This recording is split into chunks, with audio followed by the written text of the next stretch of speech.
everybody, welcome back to another lesson in my Czerny's Opus 599 for solo learners course. In this video we're going to learn number 36. Don't forget to subscribe if you haven't already done so, and if you like what you see, give this video a thumbs up. Also, I offer online piano lessons. If you're looking for one, there's going to be information below.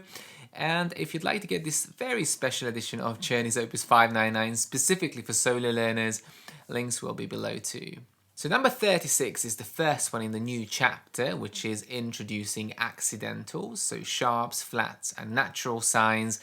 And first we have pieces without key signatures, so with just accidentals, and later on we're going to get key signatures as well.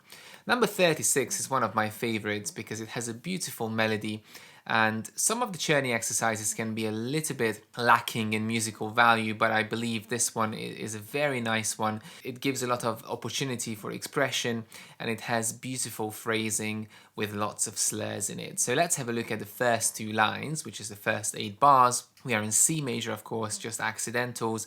4 fourths, 4 quarter note beats in every bar, and the left hand, as you can see, is just an Alberti bass, a broken chord pattern, which is going to be played with rounded hands and a very soft wrist and a little bit of rotation as we go bottom, top, middle, top.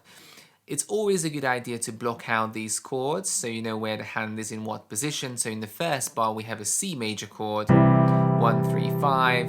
In the second bar again a C major chord, and in the third bar we have a G7 chord, B, F, G, then back to C, bar 5 C, bar 6 C, and then in bar 7 we have a G, then a D7 and a G major chord. So here the positioning is going to change and move up to G. And if you do this a couple of times, it's going to be much easier to put on the broken chord pattern. Now the pattern is all in eighths, so quavers, very easy, you don't even need to count 1 and 2 and 3 and 4, and it's basically going to count for the right hand. Aim for a very, very even speed all the way through, very smooth legato, and keep it quiet in the background so that the right hand melody can really be heard above the accompaniment. So practicing very gently. Let's go. C major, C again, G7,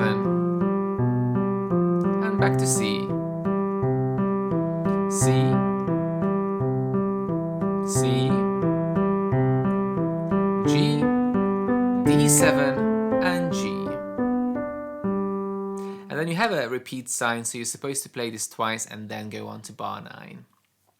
So that's about the left hand. Really, we had so many of these left hand patterns in the previous Czernys. If you haven't played or watched those, then it's going to feel a little bit unusual, but the key thing is to keep the hand rounded and make sure that no tension building up anywhere, playing with the fingertips and rounding the fingers.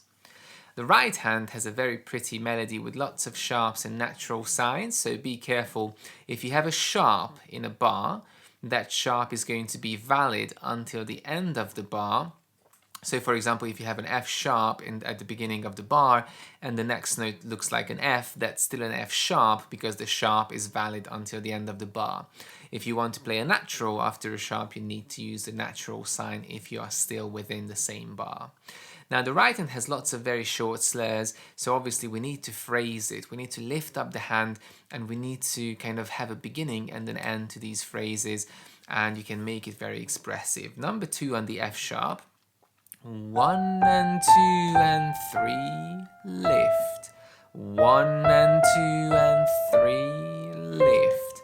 1, 2, 3, 4.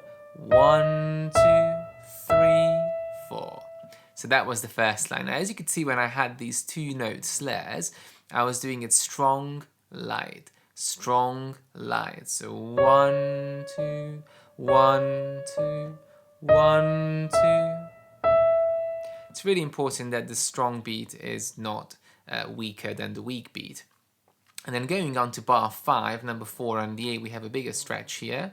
4, 2, tuck under 5, 2, and then number 4 on the F, tuck under 4, 1, 5, 4, 2, 4, 3, 2.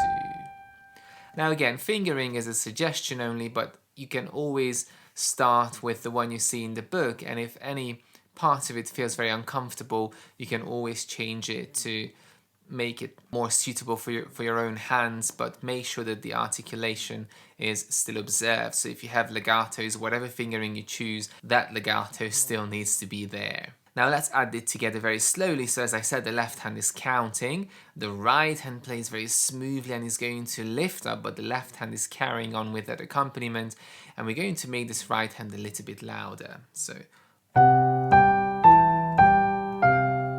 lift, lift,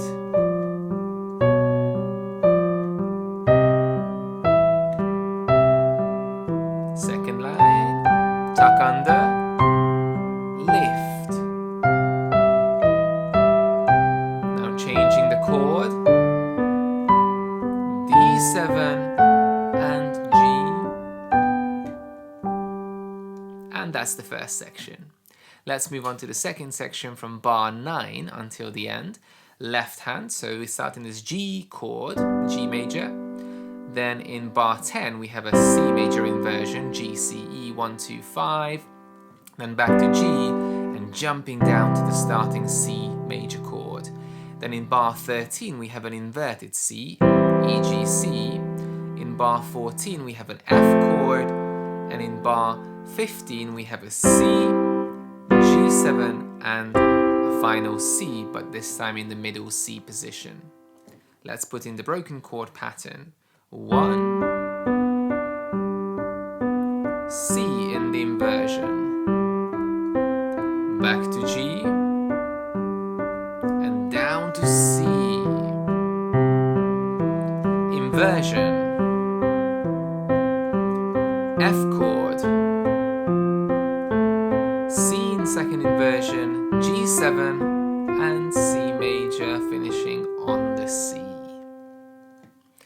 Right hand, again, is going to have a lot of thumb crossing, so tucking under, so be very careful with those because we're reaching up to bigger intervals, starting 5 on the F, 1, 2, 3 and 4 and 1, 2, 3, lift, 1 and 2 and 3 and 4 and 1, 2, 3, lift, and now B flat, B flat. Changing the finger numbers, 1, 2, 3 and 4 and 1, 2, 3 and 4 and 1, 2, 3, 4. So again, lots of number 1 crossings and tucking unders. Be very careful with those because you might run out of fingers or you won't be able to reach up to the high C. Hands together. 1, 2, 3 and 4 and 1, 2, 3, 4. 1 and 2 and 3 and 4 and down to the C. Lift. F major. Crossing over G7 and final C chord. And there we are at the end. Now dynamics wise, Czerny only put in a P at the start, so softly, but as with all of these exercises, feel free to make it far more dynamic, add crescendos, diminuendos, go with your own taste.